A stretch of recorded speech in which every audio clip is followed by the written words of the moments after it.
Hello and welcome at today's HR Masterclass on how to support your employees with their mental health at the workspace. I'm very happy to be here today and very happy that you are here offline here at the Student Hotel and also online on live at our live stream. Today, as I said, we will be discussing about supporting your employees in their mental health. It's becoming a more and more important topic as challenges are rising more and more. My name is Lisanne. I will be your host during the masterclass, which means that you see me here right now, introducing our speakers in a bit, but also you will see me back at the live Q&A. So if you have any questions, you can ask them when you're watching a live stream in the chat at the right of your screen. If you're here in the audience, you can just shout at me and I will repeat it and we can, our psychologists will answer the questions. So I will introduce the speakers for today. You will see Jochem Bukman, psychologist at Open Up, and also Susha Vogels, also a psychologist. They will be discussing quite some topics, actually. We will be going over what is mental health exactly and why is it so important to address it within your company. What is mental health at work? How can we, work on that mental health? How do you recognize the signals that come with mental health? And what are then actually practical tips HR professionals can use in their day-to-day job?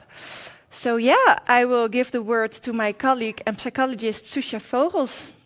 The stage is yours.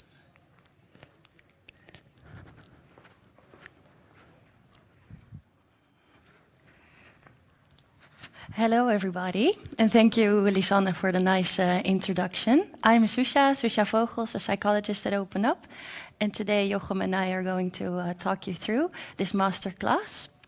We will do this by walking through 3 different questions when talking about mental health at the workplace. We'll first address the question, why is it important to talk about mental health, and why don't we do it? Maybe there are already some ideas coming up to answer this question. Second, we'll talk about recognizing signals within your employees. And third, we'll talk about the talk. So how do you actually talk about this? And I think the word talk will happen a lot tonight. So, yeah. There we go. The first question, why is it important to talk about mental health at the workplace and why don't we do it? Like I already said, there might already be some ideas coming up why you don't do it yourself or why your colleagues might not be doing it, and also maybe why it's really important to do so. So first, to start with mental health. What is mental health and what does it mean to you? Because mental health can mean different things for different people. And what comes to mind when you think about being mentally healthy? When do you feel mentally healthy? It's good to take a moment to think about that, what it means to you. As I would say for myself, for example, being mentally healthy means that I'm not worrying about yesterday or tomorrow, and I'm really feeling present in the moment, enjoying what I'm doing. But when I would ask a friend of mine what mental health means for them, they might be saying that it means that they feel rested and they slept well and they feel energetic.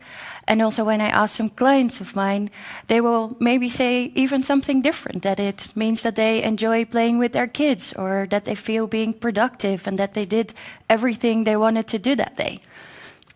So also for you, it can mean something else. And I would like to ask you to think about that, starting with this talk today. And also when you think about mental health, maybe a lot of assumptions come up. And unfortunately, a lot of those assumptions are still quite negative. So people think that some people are just mentally weak and others are mentally strong. And that showing negative emotions like fear or anger, showing that you're scared or angry, that means that you're mentally weak, that you're not healthy. And there's also this idea that being mentally healthy means that there is an absence of a disorder, of an illness. So only if you're not ill, you can be mentally healthy. And that's this idea that you're mentally healthy or not. And I see these assumptions coming back in sessions with clients a lot as well. Because people say when they start the first session with me, things as, you know, Susha, really, I'm not crazy, but I just would like to talk about this. Or I've never been to a psychologist before, but today let's maybe talk about this. As if they have to convince me that they're not weak or they're not unhealthy. And luckily, this is also changing. So more people are coming out and telling about their story. Also a lot of famous examples. Maybe we all know the Olympic swimmer, Michael Phelps. He has shared openly about struggles with depression. And Lady Gaga, a famous singer, we may already know her as well, all of us. She also shared her story of PTSD and suffering from that. So that's changing, and that's a good thing. We're not there yet. Going back to what mental health is and what mentally healthy means to you, let's go to an official definition of the World Health Organization. So they state that mental health is more than the absence of a mental disorder, and that it is an integral part of our health in general. So there's no health without being mentally healthy. And it consists of our emotional, psychological, and social well-being. And it's influenced by our experiences in our childhood, or maybe last week, last year, our environment, what's going on around us, and our lifestyle. What do we eat? What do we drink? Do we sleep, exercise? And it happens to 1 out of every 4 people that they struggle with their mental health. So those people that I told you about in my sessions, those clients that are trying to convince me that they're not weak, they're probably really normal, because it happens to a lot of us. And we're now talking about mental health as quite a broad topic. So just to give you a bit of an idea what we do at Open Up, how we bring it a bit down to certain themes, I'll go through our 8 core themes.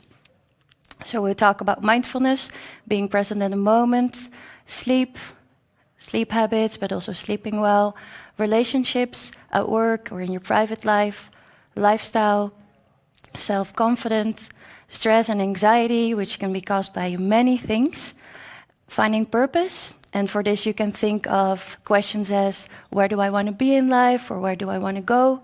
What makes me happy? What do I need to be happy? And work performance. And that last one might already leads us to the idea of today, the topic of today, mental health at work. Because mental health influences how we work, right? How we function at work. And also, if you don't prevent or treat mental health when there's not like an illness really, but there are struggles with it in the beginning, this might lead to a mental illness. And this, in the end, can lead to an average of 200 days of absenteeism among an employee that cannot work because of a mental illness. And that also comes with a lot of costs. So estimated by the World Health Organization, what a term, World Health Organization, is that it costs us to 2 to 5 trillion a year in 2010, and that is estimated to lead up to 6 trillion a year in 2030. And specifically for the Netherlands, that is 45,000 euros per employee that cannot work due to their mental health. There's also good news. So when we invest in mental health of our employees, $1 investment in that leads to a return of $4 in productivity. And that's how mental health influences work. But it also works the other way around. So work also influences your mental health. And explaining that, I will do that by this figure. So stressors that can influence your mental health can broadly be separated in work-related factors and private-related factors. So work-related factors can be stress or expectations that are too high or unclear. Pressure or conflicts with colleagues, for example. And private-related factors can be loneliness, sleep, uncertainty in a pandemic, or your family situation at home. And those influence each other, so they're not just lonely islands on themselves. So when you experience a lot of stress at work, let's take an employee that suffers from that, and he is also very lonely at home, has no one to go home to and to support, or maybe distract them a little bit.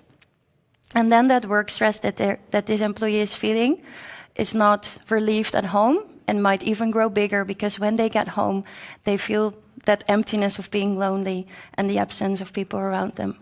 And that might even grow bigger. And this together influences your mental health. And it can be challenging to see this in your employees, because people don't talk about it, and it's difficult to see stress. It's difficult to see something as loneliness. And employees also don't talk about it because of those disadvantages that come with it. There are those stigma and discrimination, as we already talked about, the negative assumptions. People are scared to show their vulnerabilities, because what if they do? What happens? Are people going to listen? Going to be there for them? How will colleagues look at them? And also anticipated disadvantages like a promotion or a salary raise. And there's just a high threshold in general to address a topic like this. And I also see this coming back with clients a lot. People tell me that they cannot talk about it because they want to get their new contract that will happen in the next 2 months. And they're really trapped in their situation when I ask them if they can talk about this at work. And even if they do want to share, employees do not know how to go about this. Research of Open Up showed that 62% of employees do not know who they can go to. Is it someone from HR? Do they need to email the whole HR department? Or is it their manager that they go to? And even if they know who to go to, they think it's not something they actually can say something about. That is what 45% of the people feel, at least. And this results in 25% of employees seeking out help externally. So for example, with Open Up. And that doesn't have to be a bad thing, because it's good that they're helped, and maybe good that they're helped by an objective person. But it's also nice to keep that within the company, to have that talk going on in that company. Although it is very advantageous if you can talk about it at your company. Because being able to talk about it leads to a greater company culture, which is good to attract and retain employees. It also leads to higher productivity, engagement, and performance, and higher commitment to the organization. And also, as I talked about the costs before, it also reduces those costs when you talk about it. So now we go to a reflective question, and I might already let into it a little bit in the beginning, asking you why you don't talk about mental health at work. So what kind of challenges do you experience? Or maybe do your colleagues experience at work to not talk about mental health? And if you're rewatching this, then you can maybe even pause this video to think about this for a little bit. But now with the live session, I would like to ask Jochem to continue.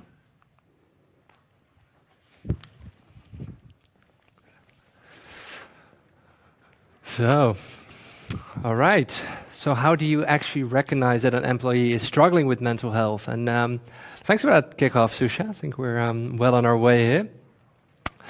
Because I think that's one of the biggest questions whenever whenever I'm having clients that are HR personnel themselves, then often this is one of the cases. I want to help, but maybe I don't see the signs, or how does that work? So this is the next part before we actually go into, as Susha called it, the talk, which I have very different associations with. But apart from that, I think there's several ways in getting to know how your employees are doing.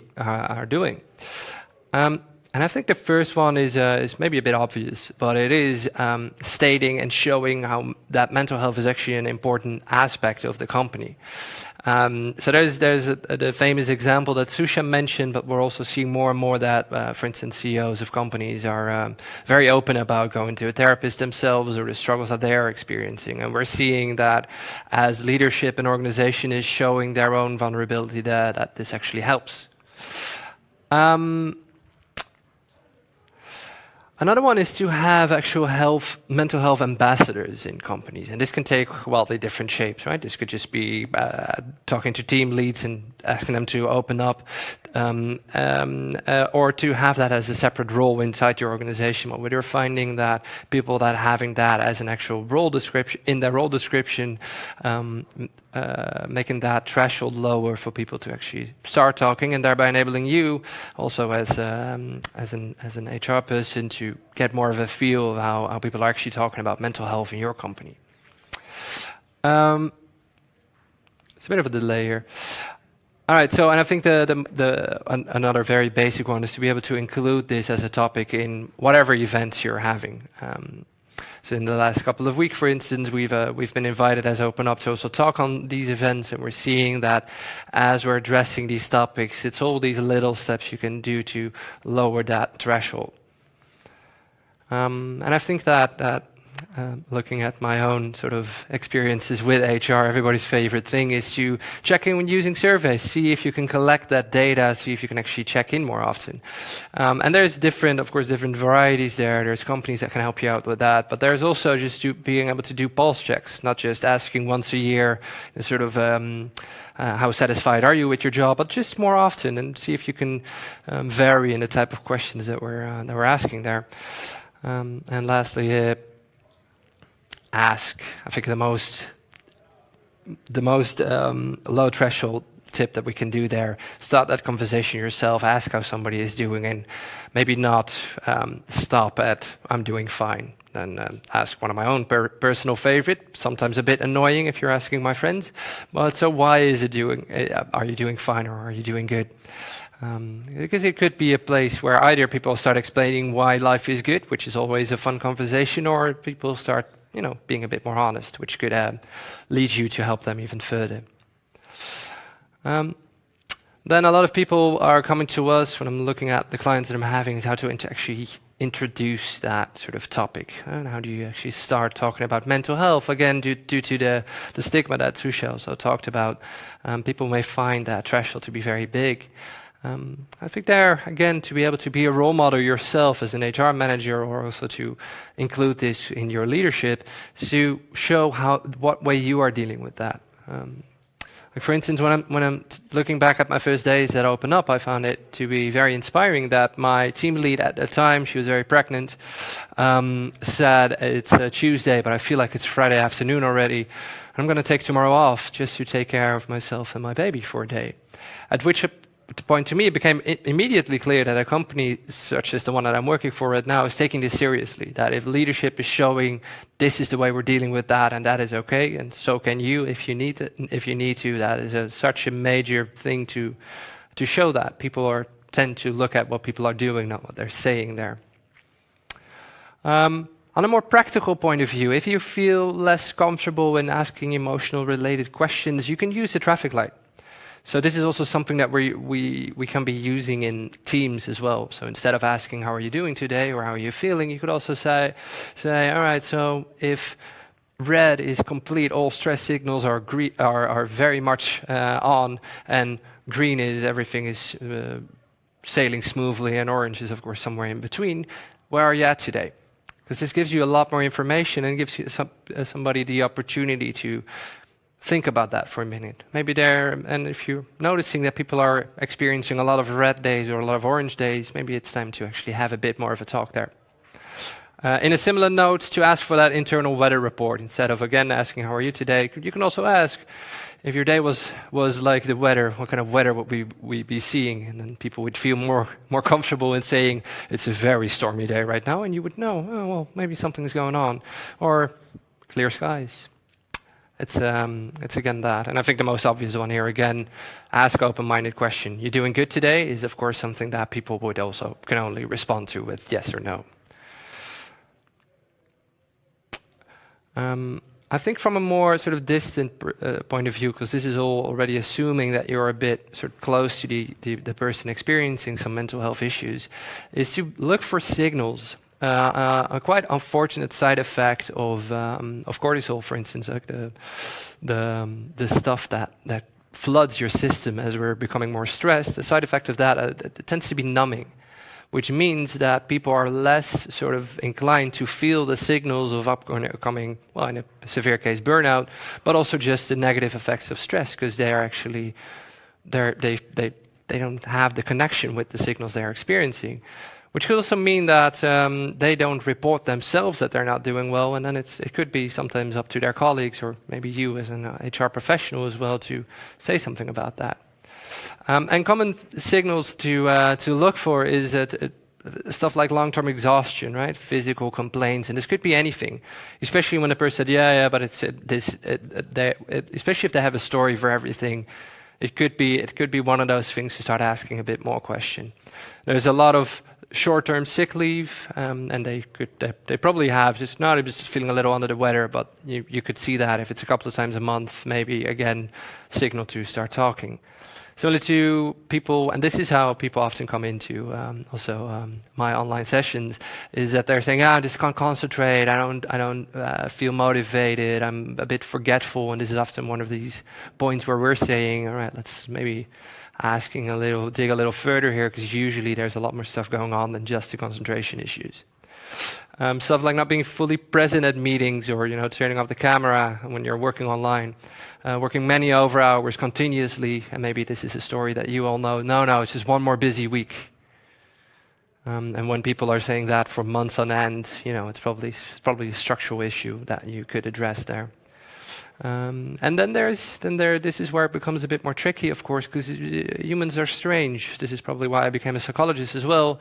There's such a range of how people tend to deal with these things, right? Some people become very emotional, or tend to cry easily, or get very angered or frustrated, and some people become completely flat. So they're present at their work, but that's pretty much all that they are. But very important to see big deviations from how you know that person or how other people know that person is a very big hint to start maybe asking them if they need some more help than what they're already getting. And again, to get back to that stigma part, because people tend to show less signals if they feel like they can't actually show those signals or talk about those signals. And there's ways to do this, right? It's already about language, right? There's this big company that instead of saying I am socially anxious or socially awkward, saying no, you're experiencing that. So by changing the way they talked about mental health issues or any type of issues, they would find it much easier to express that, which is also quite similar to the way that I would look at it. You're not defined by an issue you're having. It's just something that is happening, and that in most cases will go away as well. Also more implicit tone of voice, right? Listen to or be mindful of the way that we are actually addressing that. If people get the feeling that you're just in there because you want them to perform better, then this is probably something to avoid there. Like I said, practicing what you preach, show and share whenever you feel maybe less happy in a day as well. And that you would actually take a little time off or share the practices that work for you as well, which is the reason why in this talk we're asking you a lot of questions as well, whether you're sitting here or you're watching this from at home or at a later time. Write that down for yourself a bit, because you may find you're not as different from the rest of them. And again, be alert on whenever you're finding people that are maybe glorifying working hard all the time. This could be a part to address. More explicit, like we mentioned, executives that open up, changing the idea of sick days. I know a big company here in Amsterdam that said you have a mandatory amount of holidays a year. So people actually, instead of saying we have a max amount, they said, no, you got to at least go away for, I don't know what it was, 20 days a year, including some of those being just mental health days, just taking a day off whenever you feel like, and we're finding that this goes a long way in reducing that stigma. Of course, training managers, so not just trying your best as HR to help the people, which if I'm talking to HR managers, this is of course why you're doing this, right? You have some connection to people. But then also there's usually somebody else that has almost daily interaction with them, which could be their manager. And I think this is also a direction that we could go and train managers to do the things that you may be naturally more inclined to do. And make sure that we keep that checking in, especially with the last 2 years behind us. I think it is incredibly important to keep on checking in, not just on how you're doing productive-wise, but also how are you doing as a human. So again, a little reflective question here in between. If you're listening to this at a later time, this could be a good chance to just pause it for a minute, go for a toilet break, have a cup of coffee, and think about this for a while.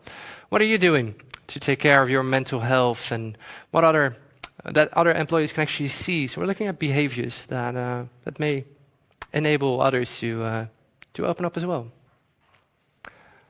Which brings us to the third and last part of this talk here today. So how do you actually handle talking about this with your employees? I think the first one here is to make it as relevant for everyone. Make it relevant for everybody. What I'm often doing in sessions as well is when people are talking to me, they're often saying, I used to be able to do so much work, right? I was working for 10 hours a day, then I got home, I did the laundry, picked up the kids, a bit late maybe in this example, but picked up the kids, did all the things that I needed to do, still had some energy left, went for an exercise, went for a few beers afterwards, and now I come home, I can't even get off the couch. And what is interesting is that, or at least what I find interesting is that we're treating mental health issues, which in this case the person is complaining about, very, very differently from a physical issue. So if somebody just had a knee surgery, we wouldn't be asking questions like, why are you not running today? And the person itself would probably not ask those questions. They would need to, everybody would say, yeah, take it easy for a bit. You need to relax. You need to, let your body heal itself. It is not that different. When you're experiencing these mental health issues, that's probably what you need to do as well. I think by changing the way that we're looking at mental illness and the way we're talking about that could go a long way in reducing that stigma and get people to actually step over that boundary and get the help that they would need. So talk about it. Very basic. Start with creating a comfortable environment. I've actually seen people at a company that were doing a session with me whilst in the cafeteria with other employees around them, and that's the first thing I do. You sure you want to do this here? Like, oh no, I should probably, find a more quiet space. Make enough time. What I did find, especially with all the online meetings that people would experience that as a bit of a mandatory part. So how is everybody doing? Like, let's get this over with. But if you're picking up the signals that I mentioned earlier, it is very important to take the time, find the right moment for that person, and to prepare the conversation, right? So we're going to talk about how you're doing, not just professionally, but also personally. And if in person, again, look for the quiet surrounding and just a personal approach. Don't just tell them what you've seen or what you want out of the conversation, but ask them, what do you need today? A little do's and don'ts there. I think one of the biggest things that we want to do, and I think this comes from a very positive notion, right? We want to help. We see somebody or even an animal struggle, and a large part of us, I believe, has a tendency to help out. And when it comes to issues, and especially issues that we recognize ourselves, we want to be giving advices, right? Even though I'm trained in this, I still have to bite down my tongue every now and then to tell people, oh, you should probably do this. Don't do that, right? Try to listen a bit first. Don't try to, how good intention it could be, don't try to make it about you as well. Don't go, oh yeah, I've had that as well, but it's probably good. Again, listen for a while. Similarly on the don't part, don't try to overpromise. Like what we're trying to do, especially if somebody gets emotional or we're feeling a lot of empathy for that person and their situation, we tend to want to give promises. We're going to make this right for you. We're going to do everything. You are going to be fine because we're going to take care of all of your issues. It could be a bit of an overpromise, and it could also lead to somebody leaning back more than you would actually want them. Because of course, they are in the end still responsible for their own mental health. So you don't want to take on all the responsibility. Of course, do thank them for the smallest step. If they're willing to talk to you, this is already something to be celebrated, right? Listen, maintain that confidentiality, and be very explicit about that. Again, almost every talk that I'm starting, it's again, this is anonymous. This is not going to leave this room unless you want it to. See what you can do. Refer to the resources that you have, and accept that you're just being able to listen is already a big part. You can't actually fix all of it. It is really about that connection.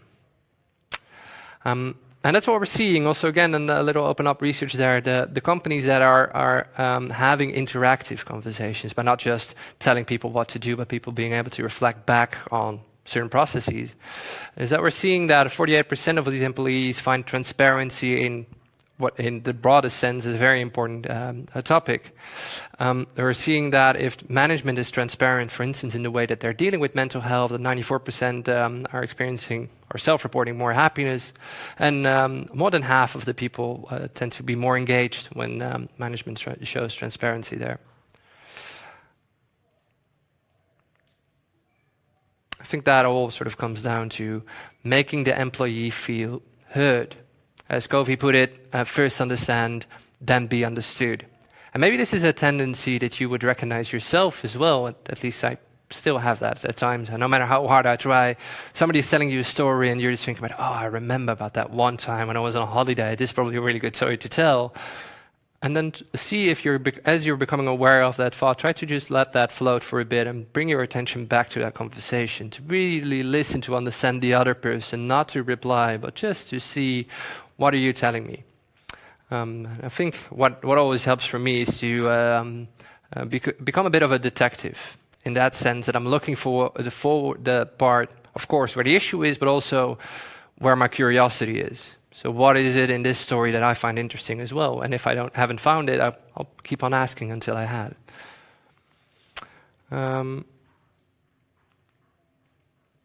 And then, like I said, feeling heard can already make all the difference in the world, just being there. I think that's one of the most reported things, that when we're enabling people, for instance, to probably go to your manager and express this, and they have the talk, that they're coming back. It's like I feel like a weight is lifted off my shoulder just because I was able to share. And as you're having a talk like this with maybe one of your employees or your co-workers or maybe somebody in leadership, go for that shared decision making. So somebody told about their complaint, and then you're like, so what can we do about this? What can you do? What can we do? How can we make a decision on where to move forward? Because of course you can't solve everything. They have to be able to get into a point where they're actively solving their own issues as well. And make sure to focus on there where the influence is. So maybe they're complaining about high work hours, and maybe you can't immediately reduce that, but maybe you can look at where can we increase your time to relax as well. What else have you got going on that we could maybe reduce or do a little bit differently, taking in mind the circumstances and also what fits that person, right? Some people would prefer working hard for a long time, and other people would prefer to get a balance in a different direction. All right, which leads us to a last set of reflective questions again. Take the time to just think about that for a bit. What do you personally need to open up yourself? Is that somebody else asking a question, or is it easy for you to open up? What do you need to feel safe in any type of context? And what was actually occasions when you felt heard, seen, and respected? I think one of the things that comes up with me there is that I found often in my work as a psychologist and also in my training background is that vulnerability begets vulnerability.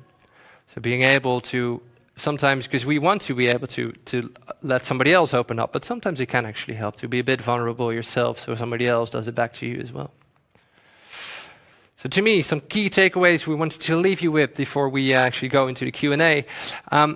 Mental health is more relevant than ever, referring back to all the statistics that Susha just mentioned, and I think also from a generational point of view, I think especially the young people in organizations are putting this very high up. Normalize talking about mental health because it's there and it's probably here to stay for the coming years. Be that role model, make that first move, like I said there, see if you can show some vulnerability, or maybe if you can inspire other leadership to show in what way they're dealing with it as well.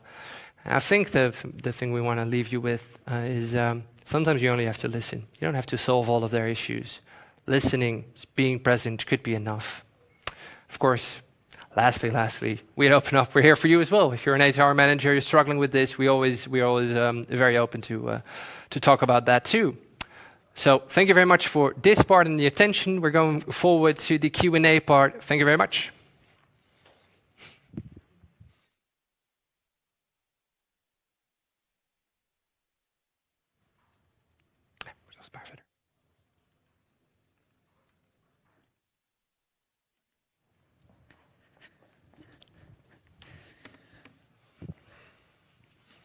Well, Susha and Jochem, thank you. That was a lot of information. You just bursted out, actually. But a lot of valuable information, I also think. And it actually made me think of a friend of mine who recently told me that a couple of weeks before I spoke to her, she said, like, yeah, the day I didn't really feel well. I wasn't like physically ill, but I just felt my brain. It was like it was obviously her mental health that wasn't working for her today. And she said, I wanted to check out that day at work, and I called in with a stomach ache and a headache and didn't come to work, but she was too afraid indeed to say that she didn't feel it mentally. Which is a pity.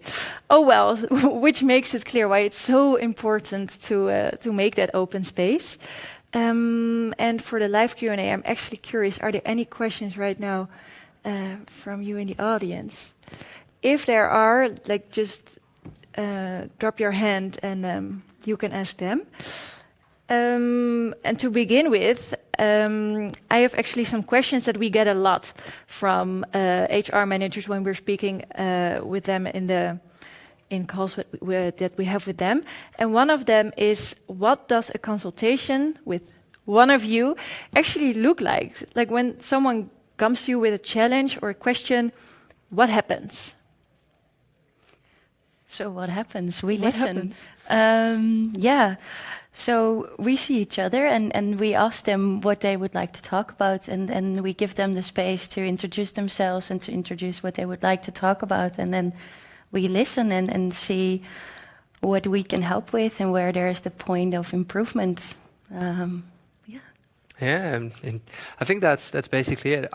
If I'm looking at all the consultations I've had over the last couple of months, what surprised me most is that most people are coming in when they're thinking about our 25-minute format, like it's not enough time. And that's actually the first thing I said as well, because I was used to, as a psychologist, have an hour or maybe an hour and a half for an intake, right? We could really sort of dive into it. But what I'm finding is that it is actually enough, and I think that's part of our method, is that we know a couple of questions that help us get a grip on what is your personal style, what is your preference. And then we're going towards what kind of therapy goal, or therapy is maybe even too heavy for that, but what kind of goal would these sessions have for you? And what I'd like to do and which usually happens in a session, is I'm asking, so what would success for these sessions look like for you? Something comes out of that, and then we're always asking, what is the first step you can already take yourself? And that's usually the point where people are starting to be getting more creative, and that's usually the first ones, and the next ones are always different, right? Because then becomes more personalized depending on what their questions are. Yeah, exactly. But it can be very practical. Oh yeah, definitely. Yeah, often it is, and that first step they often already know it themselves, but we just have to help them a little bit to get it out. Indeed, it's already in there. Yeah. And someone maybe as a stick behind the door, that if you see the person after 2 weeks or 3 weeks again, that you really have to say, I did this, or yeah. I think that goes very a long helpful. way. Yeah. Cool. And can you maybe give some examples of questions that people ask you in those consultations? Well, I think just looking at this morning, for instance, this morning I had some relationship type questions, so that's not work related at all, and which is of course very welcome and open up as well. So that was much more about how to deal with their relationships. A different one could be that people are thinking about going on taking a promotion, yes or no, and should I take this step or shouldn't I take this step? Do I even want to stay at this company? And usually when it starts in this direction, and we're in a couple of sessions, and then they're finding out, I don't even know if I want to stay here. And then usually what we try to do is try to make them reconnect with whatever it is that they find important in life. And then, just thinking of that recently, what I was experiencing, that most of the cases when people are doubting whether or not they should stay at a company, for instance, they already know the answer. But I'm finding it often now, if you really go and continue that line of question, that sometimes people say, I'm actually very happy where I am now. I just feel rushed by sort of society's expectations that I should be at a management level right now, but I don't actually want to be a manager, which is interesting to me. Yeah, I guess for a lot of people, the grass is always greener, right? Yeah. I think everybody's always thinking, but there, over there, maybe it's a bit more greener or golden or whatever. Yeah. It is. Are there any questions?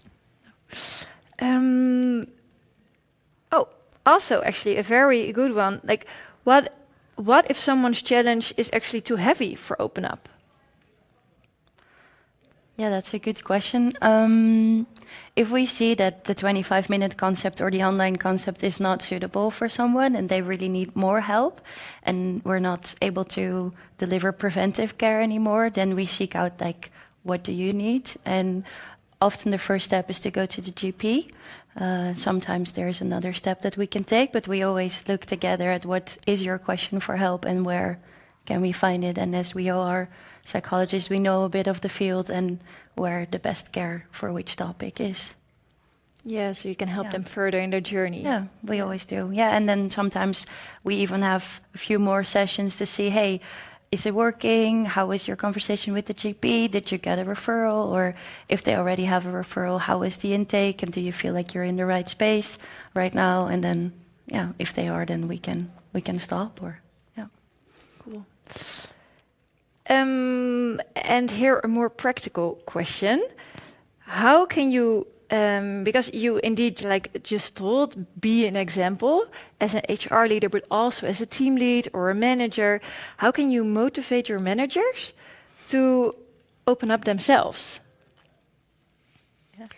Yeah, that's of course the $1,000,000 question. Yeah, to be able to do that. of course, someone has to be comfortable with it as well. But yeah, well, I think what goes a long way is. Well, setting those, like we mentioned in the talk as well, setting these famous examples. I think also looking into the advantages of that. So instead of saying to a manager, you should open up because it's healthy for you, also explain that if you open up, you could help in with a sort of ripple effect throughout your company that is enabling more and more people to do this as well. And I think if you really want to take it from a purely organizational standpoint, it's going to save you a lot of money, right? So I think if you're as a manager, you're like, I don't want to open up, I don't want to talk about all that, I'm not bothered by that. The very least thing you could do is talk about it that way and then at least be explicit about that it is what the other options are.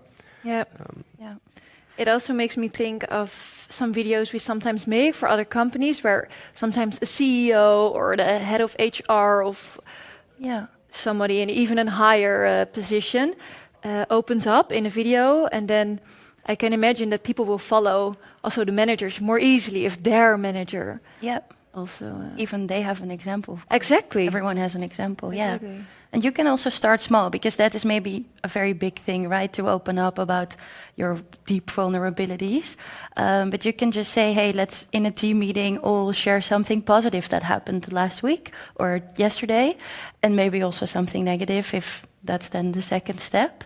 We did it ourselves in our team meeting a week ago, and we were the three of us. We were in small groups, and we were all sharing that we're really happy that we slept well. It was a coincidence, and that kind of led us into that we had trouble sleeping for the past 2 weeks, all three of us. And then you share something, and that's a small step, but that can be the first. Yeah. Or maybe the traffic light. Oh, yeah, exactly. Or the weather report. Super low-key, it's all very low key, and and then you can build it up. Cool. Yeah. And to maybe add on to that, I think also it's about being conscious as HR or as leadership in your company that this stuff is probably already happening, right? There's bound to be groups of people in the organization that have found each other. So to be sort of look for where are the people that are maybe more comfortable in sharing this, and then moving on from there, because as I think happens, of course, the leadership is going to set the stage for a lot of these things, but also we're seeing this more society-wide awareness happening as, together with COVID happening over the last 2 years, talking about mental health became a much more common topic. Without even having to say, I'm struggling with this myself, just seeing we know that a lot of people that are, for instance, just new in an organization are struggling with this. How is that happening with you? Yeah. Yeah. Cool. Are there? Yeah. I'm curious about what you said about the mental health days next to the vacation days. What's the experience? Are a lot of people taking a lot of mental health days? Yeah, so she's asking like, she's curious to the mental health days, apart from the vacation days, and how are people really doing this, and how are they experiencing it, right? Yeah. From the and don't sort of I can't bring up exact numbers just from the top of my head now. But from the research that I know, there's a couple of interesting things starting. I think the major effect is that it reduces stigma. What appears to be happening is that as this is not an instantaneous thing, right? People need to get used to this, but it seems to even out So that it's not what the fear in most cases is that people are asking for 3 days a couple of times a week and nothing gets done. That doesn't tend to happen at all. So what it does seem to do is reduce a little bit of the total sick days in your company, and of course there's going to be a percentage of people that are taking up these mental health days, but just having that availability makes it more lighthearted for people to do that. So when that part is there, then you can say to your manager, I'm taking a bit of a mental health day. This is again a signal for your partner. Instead of asking, oh, should you go to the GP for, I don't know, acidic reflux or whatever, should you maybe talk to a psychologist, or do you want to have a conversation, or do you want to go to our internal coaches or HR? So what it does is that people get a lot closer to the help that they would actually need, instead of months and months of somebody just saying that he's physically ill, where it's actually a mental health issue, or maybe both. Does that answer your question? Yeah. Yeah. Sometimes the fact that it's possible, made possible by your employer, just like making consultations with psychologists possible, for instance, also makes it a bit lighter for people. Just that it's there, just that it's possible, I guess. Yeah. Yeah, that's also what they sometimes say in a first session. I'm so happy that my company does this. And then we even start very positive, right? Yeah. Really nice to see. Okay, well, cool. Then I want to thank you all for listening and for coming here. I want to thank you for giving this very inspirational talk. And I hope everybody found something that sparked their inspiration to do a bit more tomorrow, or maybe on Monday, to work on your own mental health, but also on the mental health of your company. So I'm going to ask again the question, like, what is it that you can do tomorrow or Monday immediately to help to open up you and your company a bit more? So think about that, and thanks again, and see you later.